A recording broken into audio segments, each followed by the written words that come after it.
सासे BPP सोद्रोमा एक्स-BLT UPPLनि सोद्रोमाखौ गुलि गावनो नागिरदों होननानै जों खोनादों। बाथ्राखौ खोनानानै जोङो दुखु मोनदों।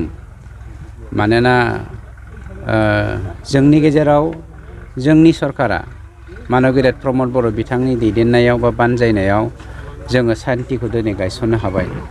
सान्तिखौ गायसननो हानाय गायसननायखौ बा सान्तिखौ लुबैयो जोंनि गेजेराव माखासे सुबुंफोर दङ आरो बेवहाय जोङो सानो बेवहाय माखासे पलिटिकेल राजखान्थियारि दैदेनगिरिफोरनिबो आखाइ थागोन नामा होननानै। मानोना मैयानि जा घटना बे घटनाया एसे गोबाव जाबायमोन, दुर्गा फुजानि सिगांनिनो घटना होननानै जों खोनादों। आरो बिथाङा साधारन मोनसे हानि सिमानि बाथ्राखौ लानानै एटेम्प्ट टु मार्डारसिम सासे UPPLनि सापर्टारखौ बिथांमोना थांदों बे बेक्तिया। आरो बिथाङा एक्स-BLTमोन आरो बिथाङा BPF दोलोनि चिरां जिल्ला BPF दोलोनि सासे गोख्रों मावथिमोन।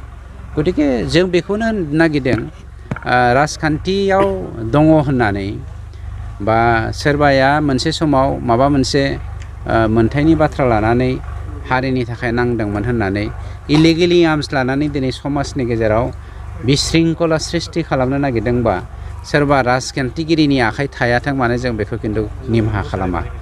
बेखौ आसाम पुलिसा बा जोंनि पुलिस प्रसासना एक्सन लानायखौ खोब गोजोननाय मोनदों आरो बिथांजों लोगोसे सोरबा दंबावोब्ला बिनि सायावबो एक्सन लानांगौ होननानै आसाम पुलिसखौ आं सरकारनि जानानै बा BTR सरकारनि जानानै आं डिमान्डसो खालामबावदों।